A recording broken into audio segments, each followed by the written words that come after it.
Assalamu alaikum. Welcome my channel and thanks for click my video. প্রিয় subscriber, lactra modarish skill ডেভেলপমেন্টের series ভিডিওতে আপনাকে স্বাগতম। এটি আমার দ্বিতীয় নাম্বার ভিডিও। এর আগে দুটি ভিডিও আপলোড করেছি। একটি হলো lactra modarish v7r1 কিভাবে ইনস্টল করা হয় এবং পরের ভিডিওটি হলো lactra modarishের বিভিন্ন অপশন, যেমন modarish v7r1 model file, marker manager, marking, just print এবং এসপিজিএল, এই ফাইলগুলোর সাথে আমি পরিচয় করে দিয়েছি। আজকের ভিডিওতে আমি মডারিশের মূল কাজ করব। তবে তার আগে আপনি যদি চ্যানেলে নতুন হয়ে থাকেন তাহলে চ্যানেলকে সাবস্ক্রাইব করে বেল আইকনটিকে ক্লিক করে দিন। আর যদি আগে থেকে সাবস্ক্রাইব করে থাকেন তাহলে অসংখ্য ধন্যবাদ। মূল পর্বের কাজ শুরু করার পূর্বে ছোট্ট একটি বিরতি নিচ্ছি, সঙ্গে থাকুন।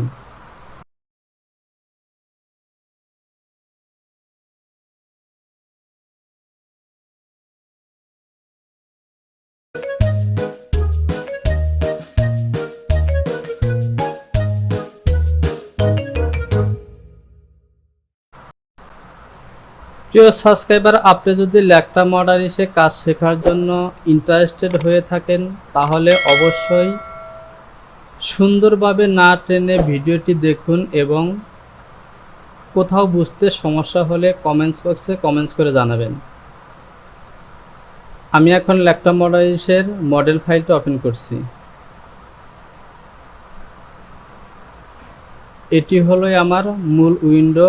এখানে lactra modarish সমস্ত কাজগুলো করতে হবে। তো প্রিয় ডপার, এই মডারিশের এই উইন্ডোতে কাজ করার পূর্বে আমাকে কিছু কাজ করে নিতে হবে। তো চলুন সে কাজগুলো করে নেওয়া যাক। আমি এই ফাইলটি মিনিমাইজ করে রাখলাম।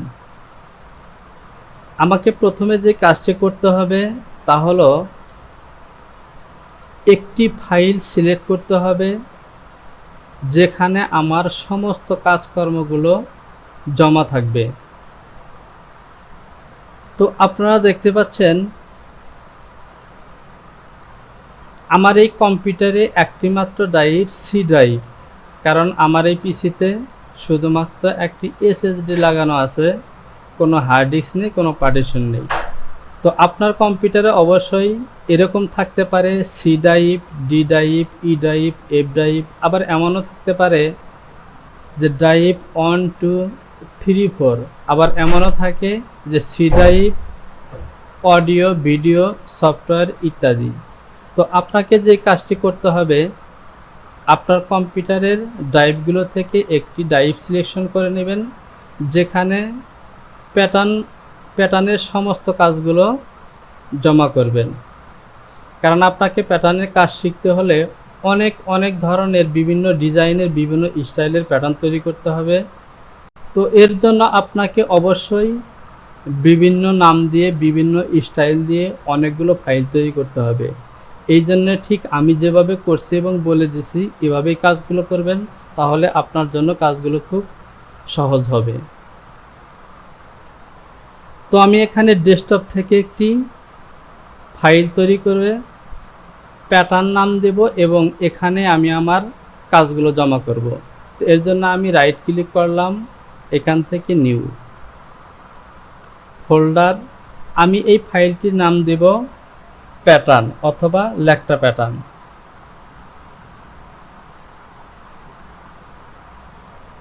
আমি এই ফাইলটির নাম দিলাম প্যাটার্ন, কারণ আমি প্যাটার্নের যাবতীয় কাজগুলো এই ফাইলের মধ্যেই জমা করব।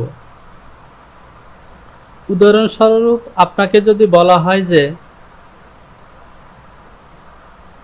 আপনাকে যদি মোটা একটি কাগজ দিয়ে বলা হয় যে এই কাগজটি দিয়ে 3 কোণা আকৃতির একটা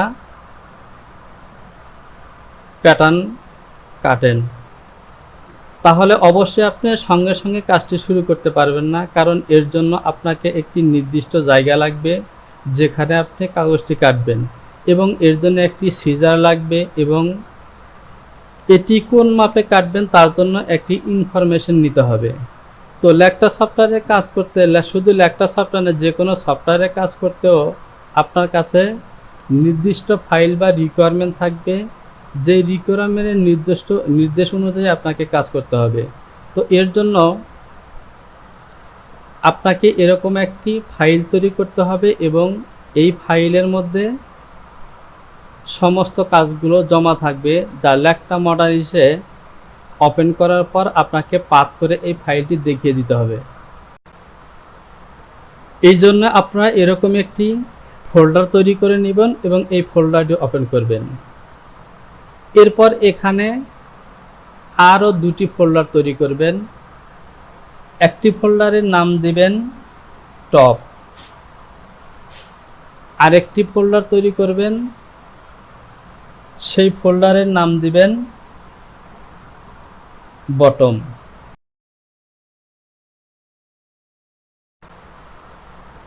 এই জন্য আপনারা এরকম একটি ফোল্ডার তৈরি করে নেবেন এবং এই ফোল্ডারটি ওপেন করবেন। এরপর এখানে আরও দুটি ফোল্ডার তৈরি করবেন। একটি ফোল্ডারের নাম দিবেন টপ, আরেকটি ফোল্ডার তৈরি করবেন, সেই ফোল্ডারের নাম দিবেন বটম। কেন করবেন? কারণ আমরা যে পোশাকগুলো তৈরি করি সেই পোশাকগুলো সাধারণত দুই ধরনের হয়ে থাকে, এক হলো টপ, এক হলো বটম। টপ বলতে সেগুলোকে বোঝায় যেগুলো আমরা পরি, যেমন শার্ট, জ্যাকেট, গেঞ্জি, ব্লেজার ইত্যাদি। আর বটম বলতে যেগুলো আমরা পরি, যেমন প্যান্ট, পায়জামা, জেগিন্স, লেগিংস ইত্যাদি। এই জন্য আপনাকে দুটি ফোল্ডার তৈরি করতে হবে, কারণ আপনি টপে যতগুলো কাজ করবেন সব এই টপ ফোল্ডারের মধ্যে জমা করবেন, আর বটমের যতগুলো কাজ করবেন বা শিখবেন সব বটমের ফোল্ডারের মধ্যে জমা করবেন। এখন আমি টপটিকেই সিলেক্ট করলাম। তো এর মধ্যে এসে আপনাকে একটি মডেল নাম দিয়ে বা স্টাইল নাম্বার দিয়ে একটি ফাইল তৈরি করতে হবে। যেমন আমি তৈরি করছি এই ফোল্ডার, আমি যে নামটি দিচ্ছি সেটা হলো MDLP001। আমি একটু নামটি বড় হাতের অক্ষর দিয়ে লিখছি, MDLP001। আপনারা হয়তো ভাবতে পারেন যে আমি MDLP001 এরকম একটি নাম দিলাম কেন। আপনি যদি চাকরিজীবী হয়ে থাকেন তাহলে অবশ্যই হয়তোবা আপনি জানেন, আর যদি না হয়ে থাকেন তাহলে আমি একটু পরেই বুঝিয়ে দিচ্ছি কেন এরকম একটি নাম দিলাম। তো আমরা এরকম স্টাইল নাম্বার দিয়ে একটি ফোল্ডার তৈরি করব। তো আমাদের কাজ শেষ। এখন আমরা এই ফাইলটিকে কেটেও দিতে পারি, মিনিমাইজ করেও রাখতে পারি। তো আমি মিনিমাইজ করে রাখলাম। এরপর কাজ হবে আমার মডারিশ ফাইলটি ওপেন করা। এই ফাইলটি ওপেন করার পর এখান থেকে আমাকে প্রথমেই ফাইলে যেতে হবে। এখান থেকে নিউ সিলেক্ট করব। নিউ সিলেক্ট করে এখানে আমি যেই নামে একটি ফাইল সেভ করেছি, যেমন আপনারা দেখতে পাচ্ছেন এই যে MDLP001, এই স্টাইল নাম্বারটি এখানে লিখে দেব। আমি লিখে দিচ্ছি MDLP001। এবার ফাঁকা জায়গায় ক্লিক করলেও হবে, অথবা আপনার কিবোর্ড থেকে ইন্টার চাপ দিন, বাস। এরপর কাজ হলো এই ফাইলে ক্লিক করে অ্যাক্সেস পাথ থেকে আপনারা দেখতে পাচ্ছেন যে এখানে সবগুলো ঘরেই 001 দেওয়া আছে। তো আমি এখানে আগে অনেক কাজ করেছি, এই জন্য এই ফাইলগুলো দেওয়া আছে। যদি আমি কোনো কাজ না করতাম তাহলে হয়তোবা এখানে শুধুমাত্র লেখা থাকতো ইউজার পিসি ডেস্কটপ, আর কোনো লেখা থাকতো না। তো এখানে যাই থাক না কেন আমাদের কাজ হবে এই উইন্ডোটি ওপেন হওয়ার পর এই ডান সাইডে এই ফাঁকা জায়গায় ক্লিক করা। দেখুন ক্লিক করার সাথে সাথে নতুন একটি উইন্ডো চলে এসেছে। এখান থেকে আমি যে নতুন একটি ফাইল তৈরি করেছিলাম সেটি খুঁজে বের করব। তো আমি কি করেছিলাম, নাম দিয়েছিলাম প্যাটার্নের মধ্যে দুটি ফোল্ডার তৈরি করেছিলাম, একটি টপ একটি বটম, এবং আমি টপ সিলেকশন করেছিলাম। এখানে নাম দিয়েছিলাম MDLP001। তো আমি এটিকে সিলেক্ট করলাম, এরপর ওকে। দেখুন ওকে করার সঙ্গে সঙ্গে আমার এই MDLP নামটি উপরে চলে এসেছে। তো এখান থেকে আমাকে নিচের সবগুলো ঘরেই এই নামটি নিয়ে আসতে হবে। এর জন্য আমি প্রথমে ডাবল ক্লিক করতে পারি, ডাবল ক্লিক করলে সবগুলো ঘরে চলে যাবে। আর যদি আমি এই সিঙ্গেল ঘরে ক্লিক করি তাহলে এ পর্যন্ত চলে আসলো। এরপর যদি আমি এখানে ক্লিক করি অথবা এই ডাবল কোটেশনে ক্লিক করি পুরোটা চলে আসলো। মূল কথা, আমাকে ইচ্ছে করলে এই ডাবল কোটেশনে ক্লিক করবেন অথবা সবগুলো ঘরেই ক্লিক করতে পারেন। মূল কাজ হলো আমাকে দেখতে হবে যে সবগুলো ঘরে একই নাম আছে কি না। এরপর ওকে। তো আমি এই কাজটি করার সঙ্গে সঙ্গে এই পাথে যেই আমি ফাইলটি সিলেক্ট করে দিলাম, এই ফাইলটি অলরেডি যেখানে ডেস্কটপে আমি একটি ফোল্ডার তৈরি করে এই স্টাইল নামটি লিখেছিলাম সেখানে এরকম মডেল চিহ্ন সহ একটি ফাইল তৈরি হয়ে গেছে। এখন আমি এখান থেকে ফাইল সেভ, আমার ফাইলটি অলরেডি সেভ হয়ে গেছে। এই সেভ ফাইলটি সঠিক হয়েছে কিনা সেটি কনফার্ম করার জন্য আমি ফাইল থেকে আবারও সেভ দিব। এরপর এই যে কন্টিনিউ আসলো, এখানে ক্লিক করব। তো এখন নিশ্চিত আমার ফাইলটি সেভ হয়ে গেছে। তো প্রিয় ডপার, আমি আজ আর কোনো কাজ করব না। এখন আমি এটিকে ক্লোজ করে দিছি এবং আমি দেখে নিই আমার কাজটি কিভাবে হয়েছে। আমি এখান থেকে টপে এই মডেল দেখুন, আমার MDLP001 মডেলের মধ্যে মডেল ফাইল সহ একটি ফাইল তৈরি হয়ে গেছে। এখন যদি আমি এখানে ক্লিক করি তো আমার এই উইন্ডোটি চলে আসলো, অর্থাৎ আমি এ পর্যন্ত কাজ করেছিলাম, এখানে আর কোনো কাজ করিনি। যদি আমি আরও কোনো কাজ করতাম তাহলে সবগুলো এখানে শো করত। তো প্রিয় ডপার, আজ আমি এখানে আর কোনো কাজ করব না। তো আমি বলেছিলাম যে এই MDLP এই মডেল নামটি আমি কেন দিলাম এ সম্পর্কে একটু আলোচনা করব।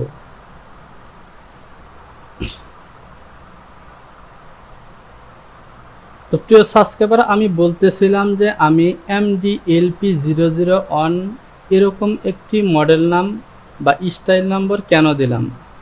তো এর জন্য আমি এই নোটপ্যাডটি ওপেন করছি। দেখুন এখানে আমি কয়েকটি ফাইল লিখে রেখেছি। প্রথমে আছে কি, ভায়ার গ্যাপ, এরপর অর্ডার নাম্বার 10, স্টাইল 001 যেটি আমি দিয়েছি, category men's top, fabric denim, item long pant. তো আপনি যখন কাজ করবেন বা যখন প্রফেশনালি ভাবে কাজ করবেন তখন আপনার কাছে যে ফাইল আসবে বা অর্ডার আসবে সেই ফাইলে অবশ্যই এরকম কিছু ইনফরমেশন দেওয়া থাকবে। এর কারণ হলো একটি ভায়ারের যেমন একাধিক অর্ডার নাম্বার থাকে, তেমনি একাধিক স্টাইল থাকবে, একাধিক ক্যাটাগরি থাকবে এবং অ্যাভেলেবল একাধিক ফেব্রিক থাকবে। এই জন্য প্রত্যেকটি ভায়ারের একাধিক স্টাইল, অর্ডার সব কিছুকে মেনটেন করার জন্য এরকম ইনফরমেশন দেওয়া থাকবে।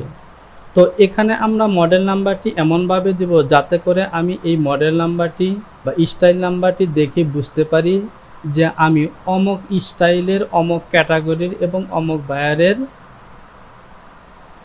একটি প্যান্টের প্যাটার্ন তৈরি করেছি।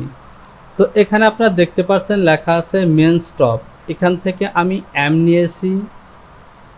ডেনিম ফেব্রিক এখান থেকে ডি নিয়েছি এবং লং প্যান্ট থেকে এল এবং পি নিয়েছি। আমার স্টাইল নাম্বারটি হয়েছে MDLP আর 001, এই 00 আমি একটা কোড নাম্বার দিয়েছি অন। তো নিশ্চয়ই এতক্ষণে বুঝতে পারছেন যে আমি কেন এরকম একটি মডেল নাম্বার দিয়েছি। অবশ্যই আপনাকে এরকম একটি মডেল নাম্বার দিয়েই কাজ করতে হবে, বাট আপনার কাছে আসা ইনফরমেশন বা ফাইলে এরকমভাবেই মডেল নাম্বার দেওয়া থাকবে। সেখানে বুঝতে হবে, এই মডেল নাম্বার দেখে আপনি বুঝতে পারবেন যে আপনি কোন ভায়ারের কোন ক্যাটাগরির কোন কাজটি করতে যাচ্ছেন।